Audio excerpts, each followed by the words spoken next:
For American Family News, I'm Robert Thornton. President Donald Trump is hosting Israeli Prime Minister Benjamin Netanyahu at Mar-a-Lago today. Ahead of the meeting, they took questions from reporters. Trump was asked about the reconstruction of Gaza. We're already starting certain things. We're doing things for sanitary conditions and others. But Gaza's a tough place. You know the expression, it's a tough neighborhood. Trump also said he has a good relationship with Netanyahu. A winter storm continues a path of whiteouts, gusty winds, and freezing temperatures across the Midwest as the system heads east. Here's Fox's Jeff Manasso. Blizzard and storm warnings with up to 8 inches of snow falling from Minnesota to Wisconsin and Michigan, where thousands are without power as the blustery cold front moves northeast, with ice and snow warnings in New England and a busy park and recs crew in Syracuse, New York. We had so much snow over the last couple of days, we're just going to get all it up because we got a big storm coming. In Buffalo, people are being warned to stay off the roads amid lake-effect snow and blinding conditions, with thousands of flight delays across the country and hundreds of cancellations. Power outages were also seen in parts of the Northeast, Texas, Georgia, and Virginia. At one point this morning, about 350,000 people were without power across the country. The second of the two pilots involved in a mid-air helicopter collision over New Jersey has died. Here's Fox's Gernal Scott. Kenneth Kirsch was pronounced dead at a hospital near the Hamilton, New Jersey site where his helicopter collided with one flown by his friend, Michael Greenberg, who died at the accident scene Sunday. Sal Filipino said the two often ate at his cafe and did so not long before the accident. He said he and others watched the pilots take off and saw the tragic moment. I didn't see him hit into or crash into anything. It's just I saw one go down, and then I saw the other one go down, and it was a little bit of disbelief. The NTSB is leading the investigation and is expected to examine factors such as communication and flight plans that may show why the collision happened. Gernal Scott, Fox News. A federal judge has handed California parents a victory, which could set a precedent for other court battles dealing with parental rights. More from AFN's Bob Kellogg. U.S. District Judge Roger T. Benitez ruled it's unconstitutional for schools to hide a minor student's gender identity and social transition from parents. Greg Bird of the California Family Council says it saves parental rights from a rogue state government. The federal judge has decided that California's laws that allow for the secret transitioning of kids at school is unconstitutional, something we have been arguing the whole time. So it's glad to see we have judges that will force California to obey the Constitution. Burt says this is a California ruling, but it can have nationwide ramifications. The case actually just affects California because California is the one with the policy. But what can happen is in a different state, another teacher can file a lawsuit and then they can point to this judge's decision as precedent. So it just helps the whole country, really. California Attorney General Rob Bonta has incorrectly argued all along that minors have no individual rights. So Bird is convinced he will appeal the decision. You may be able to change your email address through Google soon. Here's Fox's Eben Brown with more. Watchers of Google's account help page in the Hindi language saw that Gmail users can now change their Gmail account names, which would also include their Gmail email addresses. While no English language support has revealed the change in the feature, the Hindi page does say the power to change the name will roll out to all markets eventually. This could be particularly helpful to people who would rather not use the same silly handle they picked while still a teenager. Looking at you, Bieber fan for life 2002. Eben Brown, Fox News. Fox Business reports the U.S. economy's resilience in 2025 is expected to carry over when the calendar turns to 2026, with growth expected to accelerate as tax cuts and more favorable financial conditions take hold and headwinds from tariffs and inflation ease, according to Goldman Sachs. See more news at afn.net. Thriving families, a powerful military, and a strong economy are the three pillars needed to rebuild our country. Psalm 11:3 asks, if the foundations are destroyed, what can the righteous do? In the video, 3 Steps to Rebuilding America, Walker Wildman addresses that question. If our military is not serviced, so to speak, it's not going to be ready to perform, and it ultimately becomes ineffective. Find 3 Steps to Rebuilding America and much more at stream.afa.net. Hello, and welcome to the Dr. Nurse Mama Show, prescribing hope for healthy families here on American Family Radio. Here's your host, Professor, Pediatric Nurse Practitioner, and Mom of 4, Dr. Jessica Peck.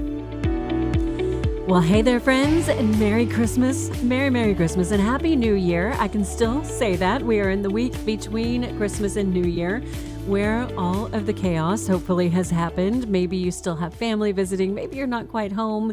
Maybe you're trying to recover from having a toddler, a teenager, whatever it is, however your Christmas was.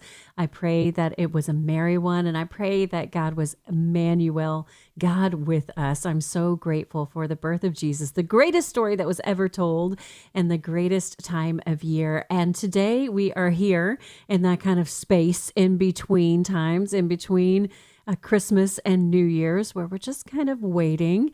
Maybe you're looking at what do you need to make for your year-end donations? Maybe you're thinking about cleaning out stuff.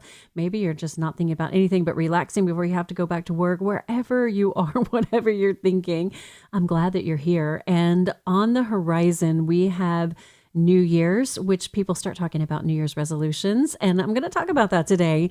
Am I a fan of New Year's resolutions or not? You've probably heard me talk about it before if you are a regular listener, but we'll talk about that. But really, it is my joy and my honor to introduce my most favorite guest I've ever had on the show. Now, I know that is a really big buildup, but you will understand when I say that we are once again joined by none other than my oldest daughter, Shelby. She is joining us today, and we're going to have a mother-daughter conversation about New Year's. What does it mean? What is it about rhythms and resolutions and all of those kinds of things? And we're just going to let you listen in to our conversation. These are talks that we have all the time, and we just wanted to share that with you, and hopefully it will be an encouragement to you. So Shelby, I am so glad to have you back. Thank you so much for joining me today. This is a gift for me, and I know it is a gift for those who are listening. Thank you for trusting me again.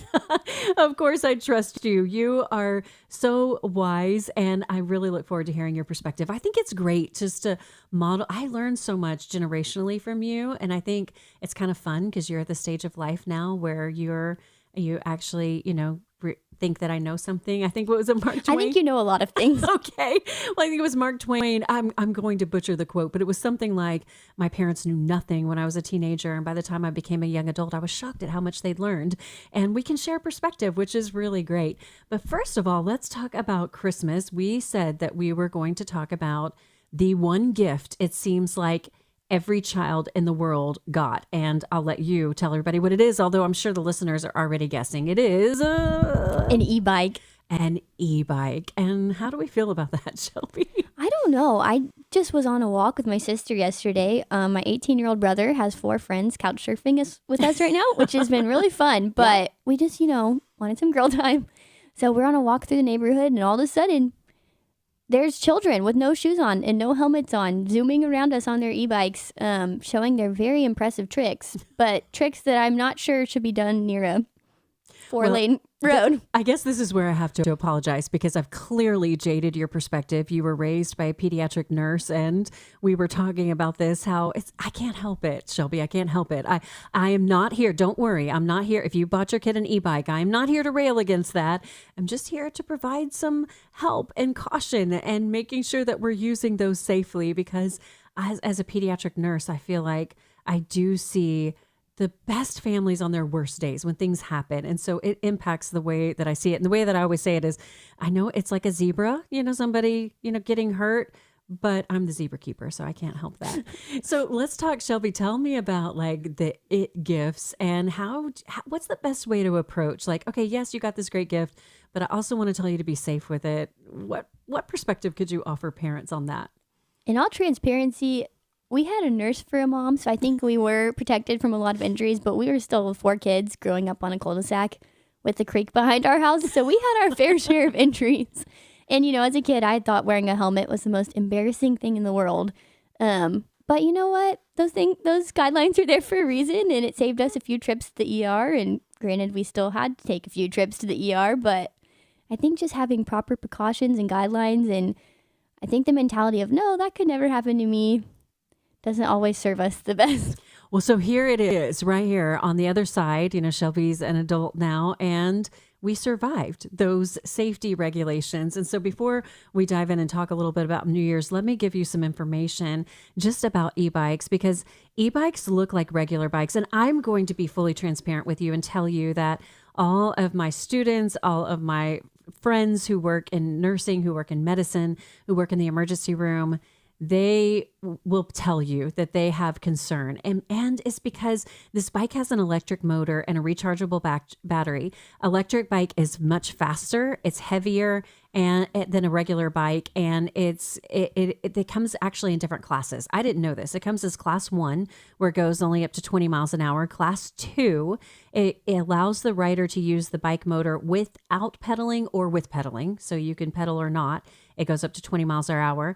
And then class 3 may or may not have a throttle, but can reach speeds up to 28 miles or more. So really, just as kids learn this is from the American Academy of Pediatrics, the guidance that they put out on this, just as the kids learn to walk and bike safely, they need to know how to safely operate an e-bike before they go off on their own. And so the first step is to find out, are there laws in your state? Are there regulations in your city about operating an e-bike? How old you have to be, what roads you can be on, whether or not you have to wear a helmet. Make sure that you are looking at all of the rules for all classes of e-bikes. And some areas have stricter laws for the class 3 e-bikes, for those faster ones. And so that is really important. And it's important to know that the Consumer Product Safety Commission recommends that children ages 9 through 12 not operate any product that travels faster than 10 miles per hour. I know, womp womp. That's the fun killer, right? But it is very true. So really, you need to wear shoes and a helmet. I cannot tell you how many feet I have seen that have been severely injured from not wearing shoes on an e-bike. And e-bikes are reported as the reason for 53,000 emergency department visits and actually 104 deaths. So that's sobering. Again, 104, one is not okay. And so that is really important, making sure that they know. And I know our social media and the community has been all about the e-bikes. Either leave the kids alone, let them have fun, or these are so dangerous, don't do this at all. We've got to have good, godly communication about it, and communication that honors Christ. Another thing to know, though, is that e-bike batteries can cause fires. So make sure that you don't charge that battery while you're sleeping. Only use the charger that's recommended. There are a lot more safety tips that you can find. These I got from the American Academy of Pediatrics, who did publish some comprehensive guidance about that. But that is important. Okay, now that anything else that I forgot about that I should say? I mean, like Solomon says, nothing new under the sun. It's like hoverboards from a couple years ago. So exactly, hoverboards. Maybe it was chariots. I don't know what it was back in Bible times, but I'm sure that kids have been trying to do dangerous things for all of time. But one gift that actually is not as dangerous, but can be really dangerous for adults is Legos. You do not know the pain of stepping on a Lego in the middle of the night without your shoes on. And Legos were popular when you were growing up, and they're still popular now. Yeah, because you can kind of create whatever you want to. My siblings and I, for hours, because we were a little bit before iPads, yep, that's right. entertained ourselves and could really just use our imagination and run free. Well, Shelby, you write for The Stand magazine, and you actually wrote an article about Legos, and I thought it was really interesting. Tell us what you learned. Yes, so if you're not familiar, AFA actually has a print publication called The Stand Magazine. It's different from their email, and it comes out every month. There's a joint January-February issue, but we write about everything revolving faith, family, culture. So I kind of combined all three a couple months ago and wrote an article about Legos and about Child Evangelism Fellowship and how Legos are a tool that are being used all over the world to share the gospel in a way without screens, that's kinetic, that kids can touch and play with and have fun and be led by mentors in creating biblical scenes, or in honestly just spending time in conversation sitting across a table from an adult who cares about them and is invested in their life. And it was interesting, too, because you talked about the origin of Legos and how it was founded by a Christian during a time of family tragedy. Is that right? Yeah, I feel like most long-lasting legacies are founded during a time of tragedy, which is really interesting. At Christmas, I always think of Henry Wadsworth Longfellow, and I Heard the Bells on Christmas Day, that famous poem, and how that was written out of family tragedy. So it's something interesting to note when we're looking at so many things in our culture and finding out their backstories. They're always a lot deeper than we seem. And we watched that movie together. There was a movie recently about Henry Wadsworth Longfellow. For those who aren't familiar with the story, he was very devoted to his wife, and her dress caught fire from a candle, and she actually died from her injuries, which was so sad. But he talked about his faith journey, and it gives me goosebumps even to think about it. And from that, he wrote the poem, which became the well-beloved Christmas song, "I Heard the Bells on Christmas Day." And so I feel like you can find spiritual application in everything. And as we're looking at, the gifts that we got for Christmas and those that were hits and those that weren't, we're starting to look towards the new year, and everybody everywhere is talking about New Year's resolutions. And I have my own feelings about this, but I'm interested in a Gen Z perspective on New Year's resolutions. Do they think about this? Do they not? Is this something that's, très passé? It's just like, it's not cool anymore. Or is this like trendy? What is Gen Z perspective on New Year's resolutions? Social media, everything you see. And what's hard with social media is that you see other people set these resolutions for you, but you only get to see a snapshot of their life. So in your perspective, watching it from your screen, it seems like you're the only one who can't catch up. So it can be really hard, and a lot of comparison and a lot of feelings of guilt when you don't meet the standards you've set for yourself, or you've had some stranger on the internet set for you. What do you think are the most common New Year's resolutions that you see your generation aspiring to make or keep? So the two that I've seen this year on social media, because full transparency, being home for the holidays, sometimes I fall into the scroll rhythm. But one of them is called 75 Hard. And it's basically where you work out 2 times a day, and you have to read a business or like self-improvement book, and you can't eat any refined sugars, all these types of things. And the other one I've seen that I'm interested in is something, the phrase is that 2026 is the year we go analog. So basically saying we're going back to analog clocks, we're going back to handmade things, leaving screens behind and searching for something. Kind of like, the 90s has become trendy and aesthetic now. So I don't know how to feel about that. The 90s has become trendy. I know you tell me that as in literally the previous century, but I don't know whether to feel proud or like a little deflated because it's that long ago. I don't know. I think you should be proud of everything except the pants you were talking about that you made in home ec. Oh, the hammer pants. Yes. Yes. Okay. I should not be proud of those. Well, okay. So let's talk about that first resolution. And that goes with resolution. Like, I'm going to do this. And I really get concerned about young people and older people setting themselves up for failure with something that is that rigid, because it takes a lot of discipline to do something like that. And I think, you're right. The social media piece adding into it makes it really more complicated, because if you fail, you're going to fail on a public stage. So what do you think about resolutions in general? It's tricky, and it's hard because we want to push ourselves, and as Christians, part of sanctification, growing to be more like Christ, sometimes that requires a lot of discipline, because in my flesh, I'm not going to wake up at 5 a.m. and read my Bible for 3 hours before I go on an 8-mile run and, then come back to make my kale smoothie and all these things. Those things are good in moderation. But if we are so hard on ourselves every time we stumble, that's not going to get us anywhere. And I don't have a scientific study from the American Association of Pediatrics to quote like you so graciously did. But I have heard in common lore that resolutions don't work. And starting out in January with this really high standard, it's just not sustainable to make it all the way to December. I think that it really plays into your generation's feelings of perfection. It reminds me of that time that I was speaking at a suicide prevention event in the community. And I've told this story before, but I gave all of the kids who were walking in a little Post-it note and said, what do you see on social media that your parents don't know about? And the parents were there, and I asked them their own question. Oh, and they run over because they think they're going to see violence or, explicit content. But the word that was all over all of those papers was some variation of the word perfection. Just they're perfect and I'm not. And I feel like resolutions lean into this. But you and I have a healthy alternative that we've talked about and that we've really adopted in our own life. And that is not resolutions. It is rhythms. And we'll talk about that when we come back. What are some healthy rhythms?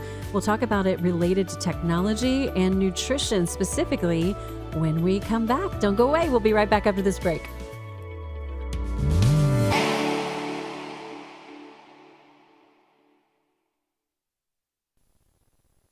Hi, I'm Doug Chamberlain, host of Family Health Checkup. For over 30 years, Samaritan members have come together to share medical costs and lift each other up in prayer. Now, I'm excited to tell you about Redeem Health Share Ministry, Samaritan's next generation of healthcare sharing. Redeem offers affordable, flexible programs that reflect your values and help you manage medical costs with confidence. Each month, members contribute a share amount to help pay each other's medical bills, and you choose the providers and treatments that are right for your family. It's not insurance, it's a community of believers supporting one another through life's health challenges. So, whether it's a routine visit or a sudden emergency, there's a caring Christian community walking with you every step of the way. Redeem Health Share. It's more than healthcare. It's hope. It's healing. It's faith in action. Call 1-844-REDEEM-0 today. Join the movement. Share joyfully. Live redeemed. As an AFR listener, you may be familiar with the ministry of Preborn. Preborn has saved 38,000 babies' lives, and more than 4,000 mothers have made commitments to Christ in the past year. Now, we'd like to hear your Preborn story. If you or a loved one has had an interaction with Preborn, call in and tell us your story.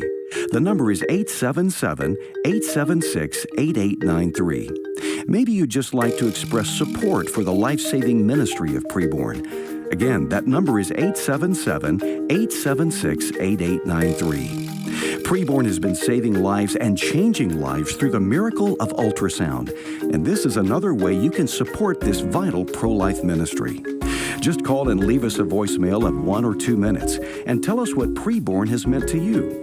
The number again is 877-876-8893. Thank you for helping us promote the life-saving ministry of Preborn. Your Caregiver Minute with Peter Rosenberger. My journey, it's filled with a lot of wrecks, a lot of carnage. I'm not some scholar. I'm not some insightful church leader. I'm just a guy who's taken care of his wife for 4 decades. And I've made every kind of mistake in the book. But I have the benefit now of 4 decades, and I can see God's hand and His provision. And I can see things that when I was a young man, I couldn't see. I certainly couldn't say, this is the day that the Lord has made. I will rejoice and be glad in it. I couldn't say that. But when you have had a transformative encounter with Christ, it changes everything. And there are days that Gracie and I will face that we will weep, we will be frustrated, we will be discouraged. But now I have something that helps me transcend that so that I can then in turn help her do the same. And that's why I can join my voice with Fred Hammond. This is the day. This has been your Caregiver Minute with Peter Rosenberger. Learn more at hopeforthecaregiver.com. When I take a step back, I can see it. All the pain, all the fear we've been feeling. Losing sight of the thing that we're needing, that we're needing. Honestly, I think we just need Jesus. Honestly, I think we just need Jesus. Have we all gone mad? Have we lost our minds? What used to be wrong, we say that is right. Honestly, I think we just need Jesus. Welcome back, friends. That is Honestly, We Just Need Jesus by Tarian.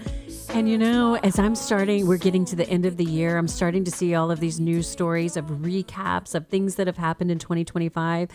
And I'm going to be honest with you. I opened about 3 of them and I thought, oh, I don't want to look at this because I thought, oh yeah, that happened this year. Oh yeah, that was terrible. Oh yeah, oh, that was awful. There are all of these terrible things that happen. And sometimes you just think, okay, we just need Jesus to return quickly because it can be easy to be carried away by fear, by anxiety, by depression, discouragement, just a feeling of defeat.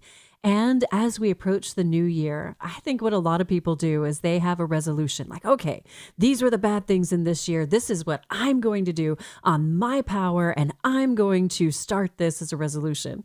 And today is a special treat. I have my favorite guest in the history of ever, my oldest daughter, Shelby, who is a recent college graduated with a degree in journalism and religion, outstanding journalism student. of the college. I have to say that as a mom, a proud mom moment there, and writes for the Stand magazine, which, by the way, is a publication of the American Family Association. And I really recommend that you check it out. They have a print version, an online version. They have a digital radio program that goes along to accompany it. Really great resources talking about family, faith, and culture.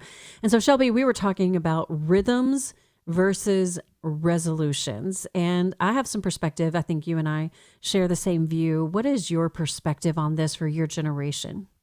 It's hard because resolution, even the word itself, just seems so stringent and rigid. And we're already really hard on ourselves, especially, again, with social media. We can mention that 100 times. And I don't think it'll ever convey the emphasis and the impact it has on our life, because we live other people's lives that we don't even know. And we just see their perfection and get so frustrated with our own imperfections.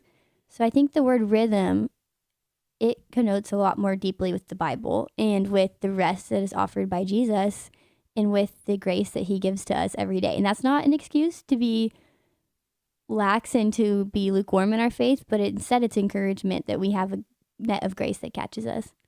I think that's so true, because it is like we were talking about with social media. Your generation feels so much pressure. And then if you put your resolution out on social media, which kids will often do, because it is normalized now to live in a fishbowl and to live very publicly.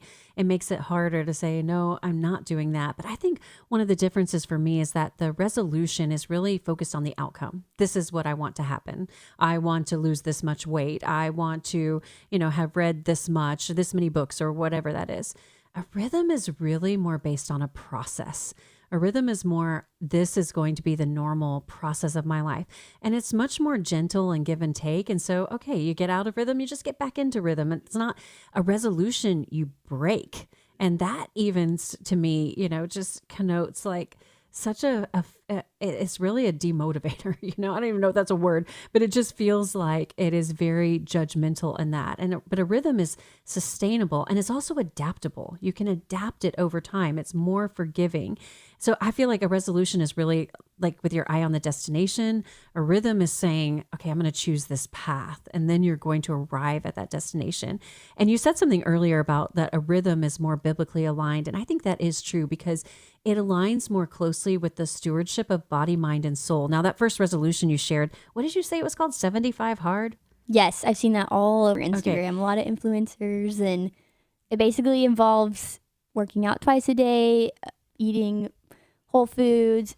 This is probably the crowd that drinks raw milk and, reading a self-improvement book for at least 10 pages a day. And, some of that is admirable. We want young people to have goals. And I think, and the other thing that I like about it is that it's holistic. They're talking about their body, mind, and spirit. So there's some recognition of that. But what do you see in your generation when people try to make it only that, when there's no faith element, there's no gospel grounding in it? It's just like the self-help kind of genre. Like, I'm going to be the best version of myself I can, but on my own power. Where do you see that letting young people down? It's all about sustainability, because our bodies change, our minds change, our careers change. And again, this is not an excuse to settle or to just allow apathy and complacency to rule our lives, but instead it's a reminder that we seek the kingdom of God above all else, and that we seek him first. Because at the end of the day, any earthly success that we chase is going to let us down, which sounds really sad. But Ecclesiastes shows us, that's nothing new under the sun. But there is hope found in Jesus when we seek his kingdom and store up our treasures in heaven. So what is your motivation in doing those things? Is it to look better, to feel better? Is it to improve your status among your peers or among people online that you've never even met? Or is it to steward what God's given you and to be better equipped and fit to love and serve others well? Well, you talked about the resolution that you see most often. The resolution I see for moms and even dads, if I'm being honest, even if they're not as vocal about it, is something to do with dieting or exercise. And you can see it because you walk in the stores and all the treadmills are on the floor, or, we're seeing advertisements that are coming. And I don't know about other moms out there, but if I'm not on social media very much. I've made a decision to step back from that. But whenever I do open it, it's some little catchy song saying, "Are you a 40-something-year-old mom? Join," this little sing-songy voice like, "Join me on Monday. We're going to lose weight together." Yeah, that's really, I'm cringing for myself. But I'm like, okay, how does this even know me? This creeps me out. Like thinking, okay, what is it saying about me? What that message that it's giving, it just feels like I'm instantly marketed to. But one thing that I have learned as a mom is that, I tend to be inwardly focused. And I just thought about like, okay, well, I want to be stronger. I want to be healthier, those kinds of things. But I didn't realize, I don't think, how much you listened to me, how much you watched me, how much you observed that, and how much girls especially, but even boys now too, are observing the messages that adults are giving them about that. Even when we think, well, this isn't about you, this is about me. What did you observe? What are some things that you learned growing up about some of that messaging that wasn't unintentionally harmful, but maybe was potentially harmful? One of the things that has most impacted me, honestly, in our relationship was pictures, which sounds funny, but anytime we traveled together, or this convicts me. Oh, me too, me too. Or me and my sister and my mom were all going to lunch or something, take a picture.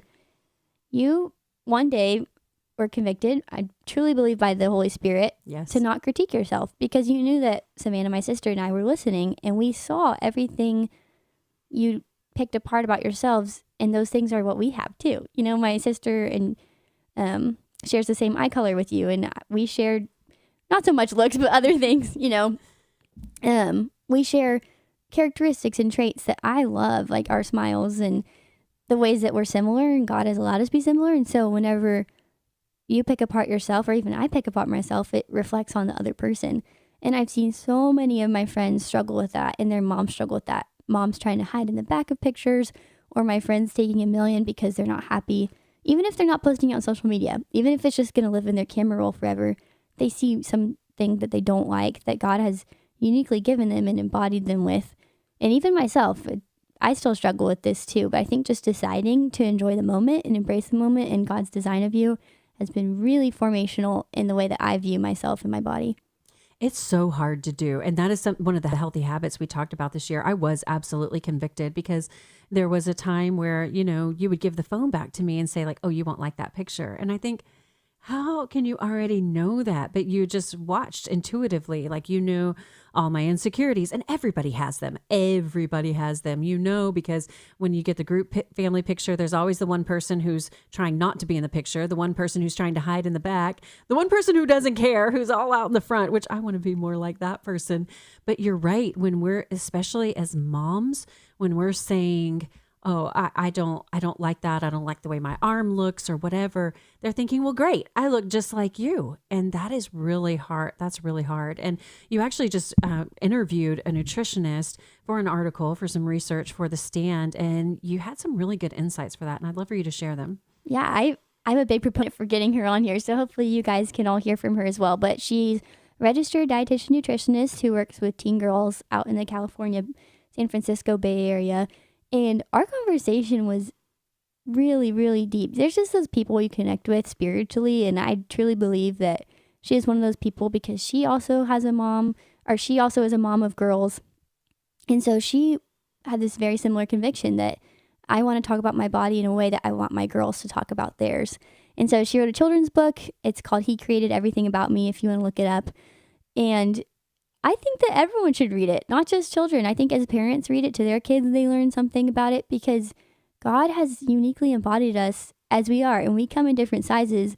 But another New Year's trend that I think will come around, and that I've seen among my generation, is just an emphasis on losing weight. And a lot of celebrities that we look up to, or that, young teenagers and young adults look up to, it's just become the trend to not eat and to look very unhealthy, which is hard to compare yourself to that. And it's hard for people who maybe are naturally more on the thin side. Their grass is always greener. And so, people have insecurities that spur from everything from the size of their bodies to also the way that their smiles look or their teeth. There's just an endless list. And so I think we have to stop assuming others' insecurities and stop trying to fix it with verbal cliches such as, oh, but you're so beautiful. Why can't you just view yourself the way other people view?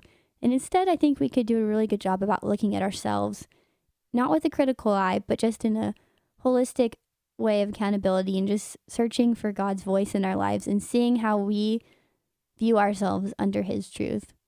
Well, it's been really interesting. You mentioned the 90s, which I was alive during for sure, and growing up in the 90s. And it's really interesting to see how the cultural narrative has completely swung, from one way back to the other. Because when I was growing up in the 90s, it was, very thin was the aesthetic, and fad diets were all the rage, whether it was like living on cabbage soup or taking diet pills that were really dangerous.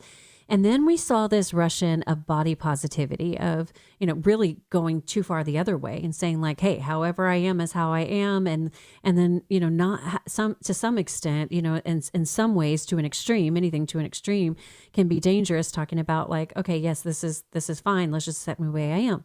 But now we see with all of the medication options that have come, people losing weight, and we see it swinging back the other way. I see it in the headlines everywhere that I'm looking, all these celebrities, and I wonder what it's like to live in the real full part of that swing, where we've seen such a dramatic difference, and celebrities who I won't, call it any specific names, but there are celebrities who have made a career and a brand of body positivity who all of a sudden are like, yeah, but I like my body like this. Why can't you and how do you make that messaging stick? And I think the underlying message in all of that is exactly what you're getting at. When we base our self-worth and our self-image on what culture projects as beautiful, because you and I are both history buffs. I mean, you can look back and see like women used to shave their heads back to have a bigger forehead, and then the big forehead. No, that's not. I mean, beauty standards are always changing. But what doesn't change, the only thing that doesn't change is God's word and the character of God and who he is. And it's not until you know who God is that you know who you are. So how do you think that we as adults could do a better job of giving messaging to your generation about that, instead of, like you said, just, kind of the cliches, or things that are really well-intentioned but maybe not helpful? Yeah, so one of the things that kind of surprised me when I was talking to the nutritionist is that the best way to talk about it is not talk about it. And a lot of times kids, they're very blunt. And so maybe you've had a kid. I've had kids come up to me and make comments about my body or about the way I look, or they'll, in their candid honesty, which is something I think we lose as adults. But their sweet little faces. Thank the Lord for. Their sweet little faces will look up at you and be like, oh, you're so squishy, or all these things. And, the best way to talk about it sometimes is not talking about it and not commenting on other people's bodies or not commenting on your own, and instead just creating healthy rhythms and cooking together as a family or centering fellowship around a meal. Because in the Bible, so many times in the New Testament with the early church, they broke bread together and they're eating together. And food is not something to fear, and it's not something to fret or obsess over, but it can be a gift and something to celebrate, something that is good and that God has given us. So I think it's just all about rhythm and all about centering it. Everything goes back to scripture, everything. And I think that's really amazing how God has created us with that innate longing for spiritual wholeness. Well, for me, the two practical ways that I know that I'm really working on rhythms and making changes in that way is one, not critiquing myself, not saying, oh, I don't like that, or watching what I say, just the words that I say, even about other people, when you make commentary about other people, just really watching the words that I say about myself or other people. The second thing I think is really evaluating my relationship with food, because we do that. We label foods as good or bad. Like, oh, I'm going to be bad. I'm going to eat ice cream. Well, eating ice cream in and of itself. I love ice cream. It's so good. We're from Texas. We have Bluebell, so. That's right. Exactly. And so I think just making sure that we're not labeling foods as good or bad, but we're just talking about healthy choices and healthy moderation and looking at how we celebrate with food. There's some opportunities that we have, and I've learned a lot about that actually, especially from kids who have allergies, who are not able to celebrate with foods. They're so creative and they think of other ways that they can celebrate. But a good New Year's rhythm is to have positive body image, and that is in the image of Christ, in the image that God made us. And we've talked about that on the show this year. Well, when we come back, I want to dive into some screen time and talk about that, because that's another common resolution that I see is I'm only going to have this much screen time, and maybe some rhythms would be better for us to adopt than strict resolutions. We'll be back after this break talking about New Year's resolutions versus rhythms, and invite you to join us on our 52 Habits for Healthy Families journey. We'll see you on the other side of this break.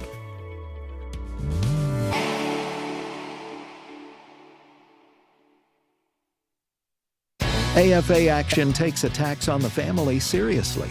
The enemies of the family constantly employ new tactics to try to sneak past our radar. They know if we stand together, their evil plans will fail. Your gift to AFA Action allows us to stay vigilant against their onslaught. And if you give this month, you'll receive access to the Cultural Institute video When Your Faith is Illegal by Frank Harbor on AFA Stream as our thanks. You can make your gift today at afaaction.net. Almost 20 years ago, AFA took a stand against the war on Christmas. Tools like the Naughty or Nice list showed which companies banned employees from saying Merry Christmas. And the Christmas buttons? Need I say more? As the war grows into an all-out assault on the gospel, AFA keeps fighting back, and your financial gift helps. As our thanks this month, we'll send you a 10-pack of Christmas buttons to wear and share. Visit afa.net/Christmas2025 to give today. The Word became flesh and dwelt among us. Hey, it's Michael Woolworth with Bible League International, and what a joy and comfort those words bring when we read those in our own Bible in the early part of John's Gospel. He tells us that God made good on His promise to give us Jesus, right, who's with us and He's for us. Oh, the joy to read that around our dinner tables and in front of our fireplaces around Christmas time, but to think there's Bible-less believers around the world who've been denied God's Word. They've never been able to read the Christmas story for themselves, but oh, the joy of thinking of many Christians who will have that privilege this year. AFR listening family, we want to bless 7,000 Bible-less believers around the world this Christmas. You've done it for 3,000. We've got 4,000 to go. So at $5 a Bible, $100 sends 20, $500 blesses 100 waiting believers. Would you pray about it and call 800-YES-WORD? 800-YES-WORD. That's 800-YES-WORD. Or give it sendbiblesnow.org. Sendbiblesnow.org. And God bless you for caring this Christmas season. Are you concerned about the future? The AFA Foundation can help. End-of-year giving allows you to offset your current taxable income, providing you with valuable tax savings on this year's return. And your generous gift will help further the mission of AFA to inform, equip, and motivate people in the culture war for years to come. Through the AFA Foundation, you're supporting the work of the American Family Association by helping individuals and families leave a legacy to help stem the tide of secularism and rebuild our Christian foundations. As the end of the year approaches, carefully considering what to give and when to give it can increase the impact of your gift while still meeting your own needs as well. For example, with a cash donation, your itemized tax return may allow you to receive up to the full value of your charitable gift. Contact the AFA Foundation through Facebook at our website afafoundation.net or call 800-326-4543, extension 345. Oh Lord, I need you now more than ever. Would you put my heart back together? I searched the world till my head hurt just to find out your ways better. Oh, oh, your ways better. Oh, oh, your ways better. Oh Lord, your ways better. Jesus, your ways better. Lord, Welcome back, friends. That is Your Ways Better by Forrest Frank. And that is one message that we can say from this year. We can look at the way of the world, and I think we can all say that God's way is better. And it's been so encouraging to me. That's been one of the bright spots in this year, is to see the message of that song from the artist Forrest Frank making its way all around the world, and to have people saying your way is better, because we know that that is true. And the way of the world tells us that we can help ourselves. And there are some ways that God has encouraged, equipped, and even commanded us to be obedient. But I believe that we will never be smart enough, strong enough, just wise enough to be able to help ourselves out of the situation we have got ourselves in. And for those of you who are in Vacation Bible School and maybe have been in for a long time, I always think of that song, Sin Messed Everything Up. That's what I see now. Those of you who know it are singing it in your head. Yep, it did. But God made everything right. He sent his son to die for us. And we're talking about how do we embrace that truth? Looking at 2026, it is a completely blank slate. There is nothing written on any day of 2026, and there is something really beautiful about the opportunity for fresh start and for new beginnings. And we know ever since the worldwide pandemic, it just seems like the world is so eager to turn the page. Maybe tomorrow will be better. Tomorrow is not going to be better. 2026 is going to have its share of disturbing headlines. We are going to see things that we wish that we hadn't seen, but we know that God's word tells us in this world, we will have trouble. And I feel like, again, I'm thinking, I'm showing my musical side today here. I'm feeling like that's a capital T that rhymes with P. That stands for pool. That's from the Music Man. But I digress. We are going to have trouble in this world, but we can take heart because God has already overcome the world. We can be of good cheer. And today we're talking about looking at the new year. And I am not going to be upset if anybody's made a resolution. If they have a goal, if you feel like the Lord has called you to set a resolution, maybe that's not to drink alcohol. We'll be talking about that in January. Maybe that is to go to church. And that is a resolution that you've set. Those things can be honoring to the Lord. But we're also talking about the pitfalls of resolution. And I'm here with my favorite guest in the whole wide world in the history of ever, my oldest daughter, Shelby, who is a recent college graduate and journalist and is here to talk. We're just inviting you to listen in on our conversation today about resolutions and versus rhythms, which we've talked about how rhythms are generally just a more sustainable approach to life and looks at it really reflects discipleship, right? That's really what we should be about. And you talked about two resolutions that you're seeing most in Gen Z. One is like the really regimented, I'm going to be fit, I'm going to be smart, I'm going to be successful, like I'm going to, basically rule the world. Exactly.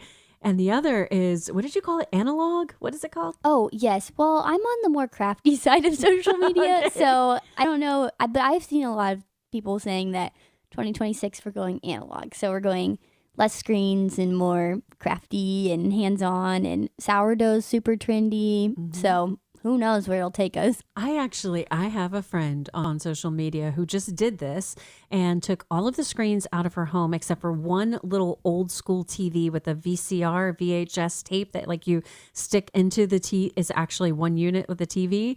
And that's the only screen there, and talk about, but when you look at how much screens have invaded our everyday life, there are some good things about the way that it can be technology, but somehow we are continually told, oh, we need this digital solution because it's going to be so much more convenient and save us time.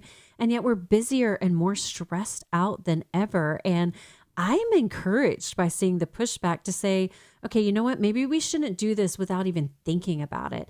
Because the thing that concerns me most about the pervasive nature of screens is the use of AI and how it's taking away our thinking.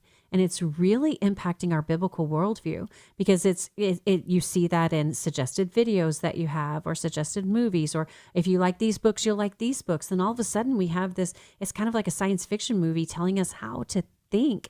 And that's what scares me. What is your generation's perspective on it? Yeah, I think I forget whenever I am scrolling that it knows me, which sounds so freaky to say, yeah. But it does, because you can watch a video, or if I buy something with my credit card, it's like in my Instagram account, it just knows, and it will feed me more of what I'm looking for, which is scary because you're right. It is reshaping our worldview. So I think you have to be really intentional about not believing everything you see on the internet.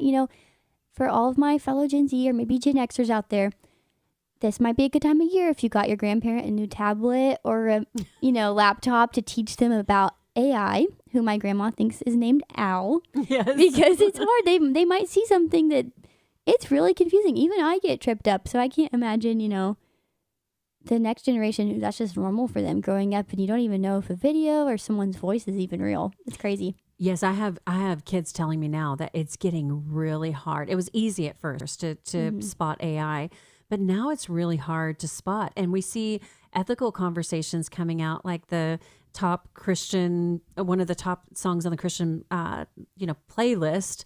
I don't know exactly what the word is, but one of the top trending songs, worship songs, was made by AI. Mm-hmm. And so it brings up all these questions like, is that ethical? Is that not? And we see disagreement even within the Christian community about AI and what that's like. And I think when you're looking at resolutions, there's a lot of times resolutions that revolve around screen time, which in and of itself is good. But what do you see as the pitfalls of a screen time resolution, and what would be a better rhythm to adopt, do you think?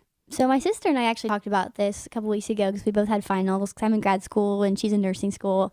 And we're about to sound like total Gen Z, but between our laptops, iPads, and phones, which I use all for studying, all for work, my screen time's crazy. Sometimes in the midst of final season, it was like 14 hours a day. Do I want to be sitting for 14 hours a day on a screen? No.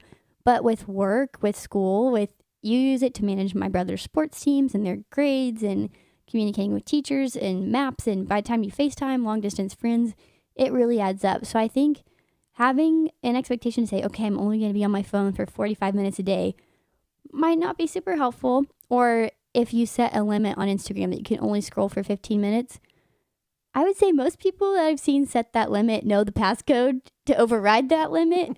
So I think there's other ways. What we're doing is not working. And so what the alternative to that is, I don't know exactly. I know that there's lots of great Christian companies out there that are trying to create ways for families to be more intentional in the time they spend together. There's a box you can buy that your family can put all your phones in. It has charging stations, and you can kind of have a competition to see who can keep your phone in there the longest. But some days that's not practical. And I think on those days we need to give ourselves grace. And again, go back to the heart behind things. I'm using social media sometimes at work because I'm using it ultimately to bring glory to God and not myself, or not just to mindlessly scroll. So some days our resolutions are not going to be realistic, and that's okay. What matters is that we just continue falling into grace and using that grace to be spurred on to good deeds. Yeah, I think that is really hard. And then when you look at the screen time, I feel like it is a very common point of tension between parents and kids. Get off your phone, your screen time.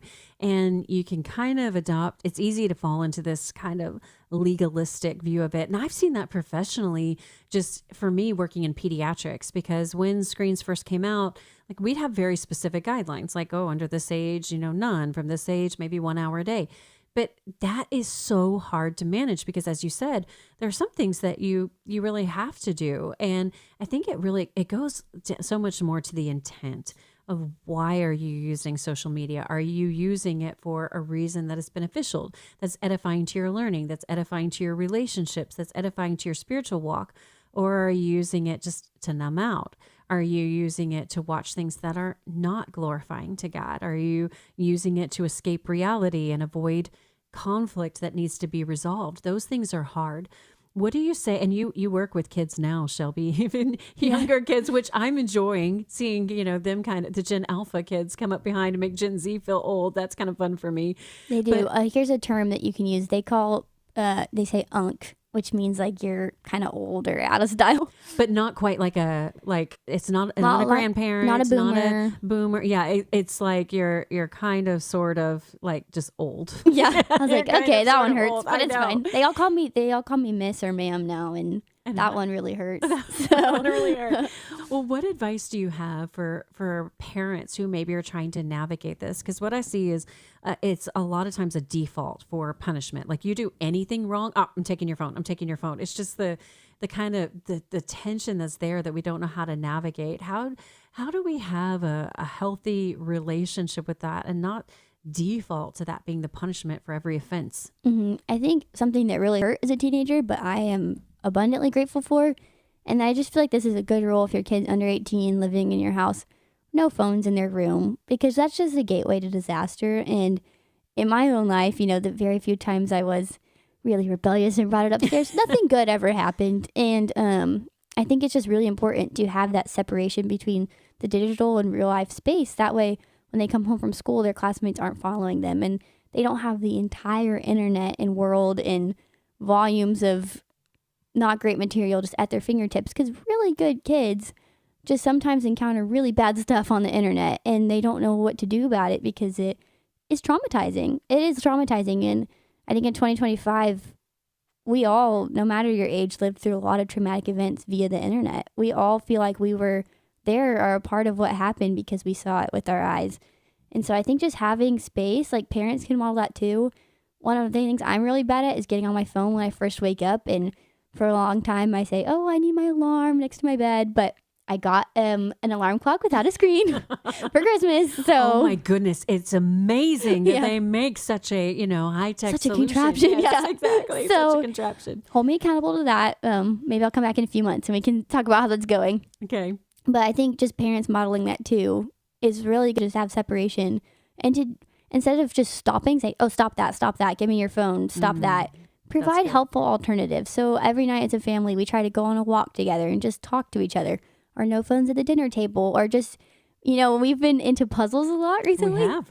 But it's a fun way we can all just sit across from each other and look at each other and do a puzzle and just talk in a way that doesn't involve a screen. And that's not entirely cutting out movie nights or scrolling sometimes with my sister, because we like to laugh at the same things. But instead, it's just helping us form rhythms of rest and finding ways to disconnect from the entire world, because your home is a safe space and it's where you're, as a kid, it's where I grew up and where I formed my worldview. And so it was really important to have spaces where to silence the distractions of the world. I like that, the concept of boundaries. And that's one thing I've definitely carried over and shared with our audience and listeners, is having boundaries. And sometimes that is a time boundary that may be, only this much time per day scrolling, and putting those limits on there. But like you said, I mean, it's so easy. Do you want to go around this? Yes, sure. I want to go around this. 15 more minutes, 5 more minutes, whatever it is. But I found space boundaries to be so much more effective. And then if everybody in the family is doing it, especially the parents, who shouldn't be exempt from this. And that is something that we talked about, before, that parents shouldn't be exempt from those boundaries and rhythms. We can't put ourselves in another category of saying like, oh, well, this is for work. And we've got to have the boundaries by that. Sit down, talk about that as a family, and what are the rhythms that you have. And so one of the things I remember is talking to Wesley Wildman, who was one of the vice presidents here at AFA and helps me co-host during Share-a-thon. And he talked about his rhythm being, when he gets home from work, putting his phone away for an hour, not having it in his pocket where it is, notifications, or you're tempted to answer an email or answer a phone call. It's his kids know this is our time with daddy, and he puts that phone away. And I think those kinds of rhythms are so much more sustainable than a legalistic approach of just, oh, I'm only going to have this many minutes. So we're already at the end. I cannot believe this. See, we talk about this for hours. We're good at talking. That's one thing we're really, really good at. We both have the gift of gab. But what would you like to give one last encouragement out there to maybe any Gen Z who are listening? Because we know we have some Gen Z listeners about the new year. Yeah, I think the last year, just me and my siblings, a lot of my friends, it was just scary, and there's a lot of unknowns, especially if you're going off to college or starting a career or trying to figure out what God has for you in this next stage of life. And I would just say, even more than you or the world knows, God knows, which is it can sound cliche, and it has been hard, but those two words have been something I've had to hold on to for dear life with over the past year, that God knows and he sees my future. He sees where we're going to be a year from now, even if I don't. And so our job is just to take tiny steps of faithfulness every day. And so if my tiny step of faithfulness is to wake up 20 minutes earlier to read my Bible, or to hit 10,000 steps a day, I'm going to do it because it's honoring to God, and it ultimately helps me fulfill my purpose that he has set out for me. Those are two great words to hold on to. God knows. That's something I've been saying a lot, and I find myself telling myself and others, God is not pacing the throne room of heaven saying, oh no, what's going to happen next? What now? What will happen? God knows. He sees. And most of all, God cares, and he loves you very deeply. And wherever you are and thinking about the new year, it is a brand new blank slate with no mistakes in it yet, and we can choose how we steward it. And as you're praying about that, I pray that you'll join us on Fridays for our 52 Habits for Healthy Families, where we'll explore more of these rhythms. And may the Lord bless you and keep you and make his face shine upon you. And we'll see you right back here tomorrow.